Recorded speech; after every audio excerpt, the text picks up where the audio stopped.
Assalamu alaikum wa rahmatullah. Ñu bàyyi président de l'Assemblée nationale. Mesdames et messieurs, la séance est ouverte.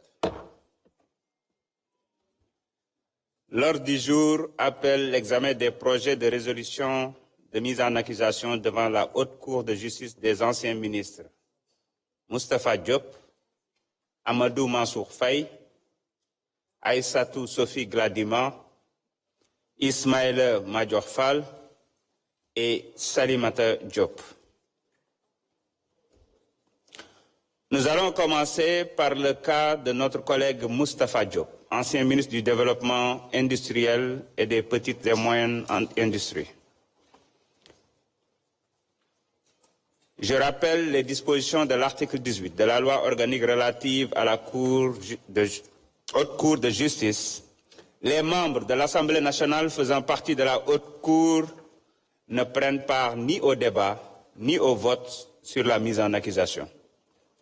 La parole est à notre collègue Ansoumana Sarr, rapporteur de la Commission des lois, de la décentralisation, du travail et des droits humains pour lecture du rapport et du projet de résolution. Je voudrais proposer qu'il enchaîne la lecture des différents rapports afin qu'on puisse faire un seul débat. Merci beaucoup. Merci, Monsieur le Président.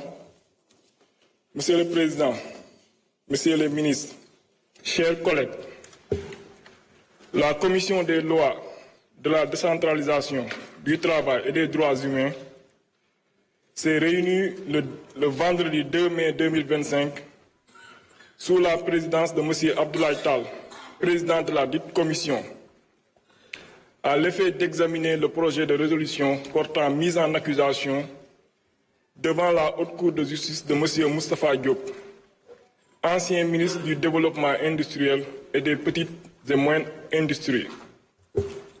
Ouvrant la séance, M. le Président a informé que le président de l'Assemblée nationale a été saisi par M. Ousmane Diagne, ministre de la Justice, garde des Sceaux, par lettre en date du 14 avril 2025, ayant pour objet la poursuite pénale à l'encontre de M. Moustapha Diop, ancien ministre de la République. À la lecture de cette lettre, il ressort que M. Moustapha Diop a été cité dans l'affaire relative à la gestion des fonds de riposte et de solidarité à la COVID-19 alloués au ministre du Développement industriel et des petites et moyennes industries. Le montant alloué s'élève à 2,5 milliards de francs CFA pour l'acquisition de masques. Pour assurer la gestion de ces fonds, l'ancien ministre Moustapha Diop avait nommé un certain Moustapha Diop comme gestionnaire en violation de l'article 11, alinéa 2 de l'arrêté numéro 21-136 du 21 novembre 2017 portant conditions d'ouverture, de fonctionnement et de clôture des comptes de dépôt.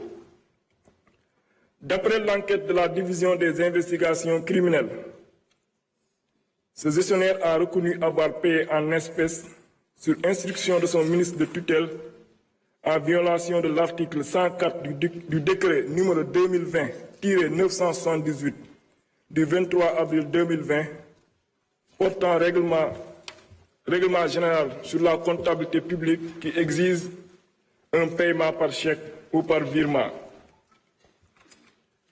L'enquête a également révélé que l'ancien ministre Moustapha Diop a procédé à plusieurs reprises à des paiements en espèces en violation des dispositions susmentionnées. En effet, la dame Mariata Bass a déclaré avoir bénéficié d'un marché de 50 000 masques pour un montant de 20 millions de francs CFA qu'elle a reçu en intégralité et en espèces des mains du ministre Moustapha Diop. Le sieur Ibrahim Fall, directeur général de la société Comaset, entendu, a déclaré avoir exécuté un marché de fourniture de 250 000 masques pour un montant de 100 millions de francs CFA, reçu également en espèces des mains du ministre Moustapha Diop. Le secrétaire général du ministère a, quant à lui, expliqué que le choix des fournisseurs a été effectué par le ministre Moustapha Diop, qui a ordonné au DAGE d'établir les contrats à cet effet. Les investigations ont aussi révélé un gap de 2 327 500 masques suite à l'exploitation des pièces justificatives relatives à leur répartition. Ainsi, conformément aux dispositions de l'article 101 de la Constitution, le Premier ministre et les autres membres du gouvernement sont pénalement responsables des actes accomplis dans l'exercice de leurs fonctions et qualifiés crimes ou délits au moment où ils ont été commis. Ils sont jugés par la Haute Cour de justice. Par ailleurs, en vertu de l'article 17 de la loi organique numéro 2002-10 du 22 février 2002 sur la Haute Cour de justice, la résolution de l'Assemblée nationale, votée dans les conditions prévues à l'article 101 de la Constitution et portant mise en accusation devant la Haute Cour contient les prénoms, les noms et les fonctions des accusés, l'énoncé sommaire des faits qui leur sont reprochés et, dans les cas prévus à l'alinéa 2 de l'article 101 de la Constitution, le visa des dispositions législatives en vertu desquelles est exercée la poursuite. À l'issue de ces investigations, des présomptions graves et concordantes de détournement de deniers publics pèsent sur l'ancien ministre Moustapha Diop, faits prévus et punis par les articles 152 et suivants du Code pénal et 140 du Code de procédure pénale. C'est ainsi que M. le ministre de la Justice, garde des Sceaux, sollicite, conformément aux dispositions citées ci-dessus, sa mise en accusation devant la Haute Cour de justice. Prenant la parole, les commissaires ont d'emblée mis le focus sur la provenance, les objectifs ainsi que les circonstances ayant motivé la mise en place du Fonds de riposte et de solidarité à la COVID-19. À ce propos, ils ont rappelé que ce fonds, provenant en grande partie de contributions des Sénégalais d'ici et de la diaspora, était destiné à faire face aux effets néfastes de la pandémie de COVID-19 afin de prendre les dispositions nécessaires pour que les hôpitaux puissent être de véritables refuges capables d'apporter des solutions nécessaires aux patients atteints du coronavirus, mais également d'apporter un soutien financier aux personnes impactées par la pandémie, entre autres.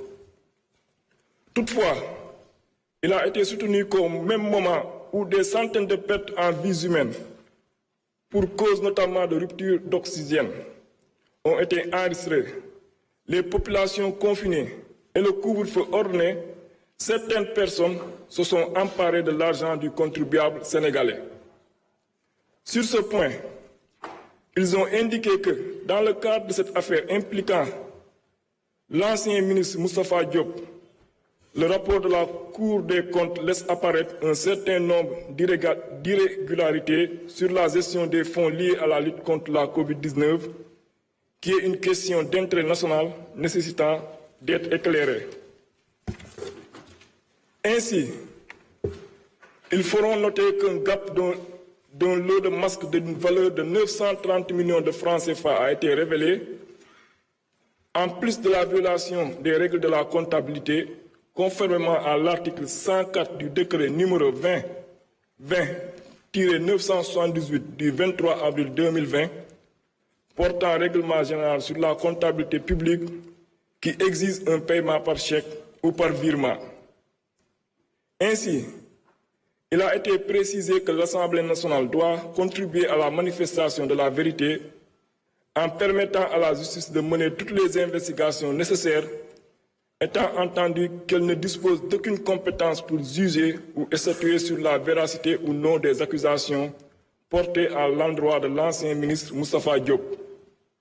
Enfin, Monsieur le Président a procédé à la lecture du projet de résolution concernant l'ancien ministre Moustapha Diop.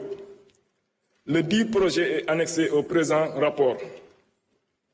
Au regard de tout ce qui précède, les membres de la Commission des lois, de la décentralisation, du travail et des droits humains ont adopté à la majorité le projet de résolution portant mise en accusation devant la Haute Cour de justice de M. Moustapha Diop, ancien ministre du Développement industriel et des petites et moyennes industries.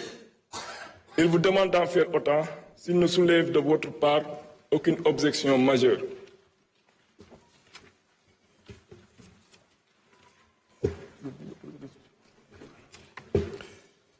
Je m'en vais vous lire le projet de résolution.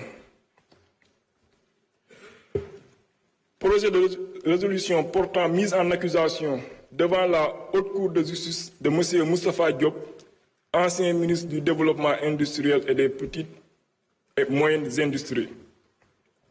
La Commission des lois, de la décentralisation, du travail et des droits humains, après avoir délibéré en séance du 2 mai 2025, a adopté à la majorité le projet de résolution dont la teneur suit.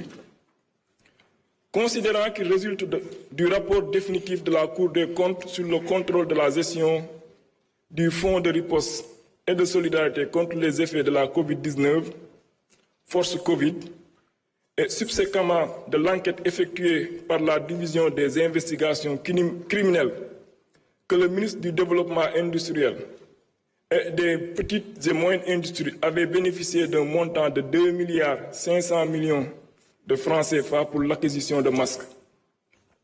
Ce montant avait été viré dans le compte de dépôt numéro 422 048 intitulé Fonds d'appui à la promotion des petites et moyennes entreprises ouvert à la trésorerie générale puis transféré dans un compte ouvert à Bank of Africa, BOA, par le dit ministère. Considérant qu'il est ressorti de l'enquête et du rapport de la Cour des comptes qu'en violation de l'article 11, alinéa 2 de l'arrêté numéro 21-136 du 21 novembre 2017 portant conditions d'ouverture, de fonctionnement et de clôture des comptes de dépôt, le ministre Moustapha Diop a nommé un gestionnaire du dit compte portant le même nom, seul ordonnateur des paiements et des décaissements. Ce dernier a en effet reconnu avoir retiré l'intégralité du montant par différents chèques libellés à l'ordre de Mohamedou Bamba Amar pour le paiement en espèces des fournisseurs en vue de l'acquisition de la commande de 6 250 000 masques au mépris de l'article 104 du décret numéro 2020-978 du 23 avril 2020 portant règlement général sur la comptabilité publique qui exige un paiement par chèque ou par virement, considérant que l'enquête a aussi révélé que le sieur Mohamedou Bamba Amar, qui se faisait passer pour un aide comptable au ministère et en réalité mécanicien de profession recruté comme chauffeur. Entendu par les enquêteurs, il confirmait avoir, sur instruction du ministre Moustapha Diop, procédé à plusieurs retraits de chèques à la BOA pour des montants compris entre 50 millions et 100 millions de francs CFA jusqu'à concurrence de la somme de 2,5 milliards de francs CFA. Il soutenait qu'après chaque retrait, il remettait le montant aux gestionnaires du compte du ministre Moustapha Diop, toujours sur les instructions de ce dernier. Au surplus, il reconnaissait avoir personnellement effectué des paiements à l'époque où le gestionnaire était atteint de la COVID-19. En outre, le gestionnaire Moustapha Diop avouait n'avoir fait qu'exécuter les instructions de son ministre de tutelle en raison de l'urgence des opérations attendues. Dans la même dynamique, M. Adama Baye Racine Ndiaye, secrétaire général du ministre, confirmait que le choix des fournisseurs a effectué par le ministre Moustapha Diop, qui a ordonné au DAGE d'établir les contrats à cet effet. Lors de l'exploitation des pièces justificatives relatives à la répartition des masques, il est apparu un écart considérable entre le nombre de masques déclarés achetés et celui finalement attribué aux structures bénéficiaires. En effet, la quantité de masques acquise est de 6 250 000 masques, alors que celle réellement distribuée à ces structures est de 3 922 500 masques, soit une différence de 2 327 500. Entendue par les enquêteurs, la dame Mariata Bass, fournisseur de son État, a déclaré avoir obtenu du ministre Moustapha Diop l'attribution d'un marché de 50 000 masques d'une valeur de 20 millions de francs CFA. Elle poursuit en déclarant avoir reçu le paiement intégral de ce montant en espèces des mains du ministre Moustapha Diop. Entendu en son tour, M. Ibrahima Makodou Fall, directeur général de la société Comaset, a reconnu avoir exécuté une commande de fourniture de 250 000 masques pour un montant de 100 millions de francs CFA reçus intégralement en espèces des mains du ministre Moustapha Diop.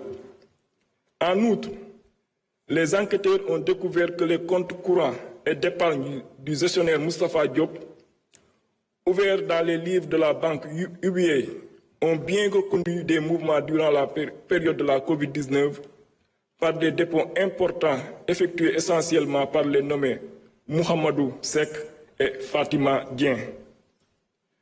Considérant que selon l'article 101 de la Constitution, le Premier ministre et les autres membres du gouvernement sont pénalement responsables des actes accomplis dans l'exercice de leurs fonctions et qualifiés de crimes ou délits au moment où ils ont été commis, ils sont jugés par la Haute Cour de justice.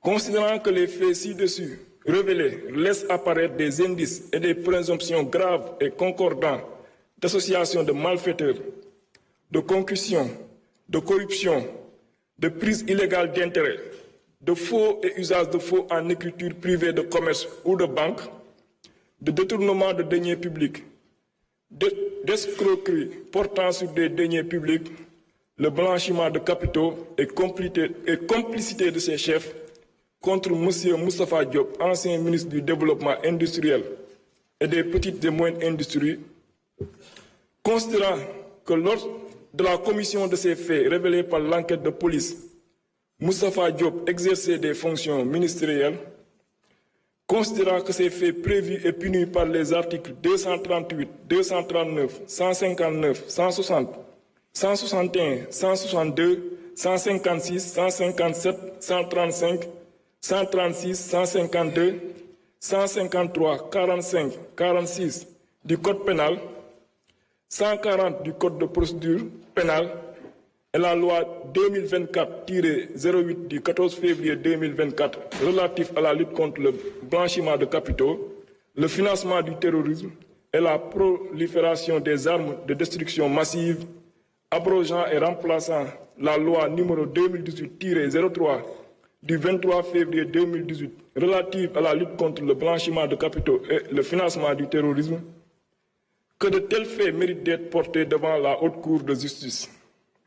Décide de la mise en accusation devant la Haute Cour de justice de M. Moustapha Diop, ancien ministre du Développement industriel et des petites et moyennes industries, conformément à l'article 101 de la Constitution, 17 et suivant de la loi numéro 2002 du 22 février 2002 portant loi organique sur la Haute Cour de justice modifiée.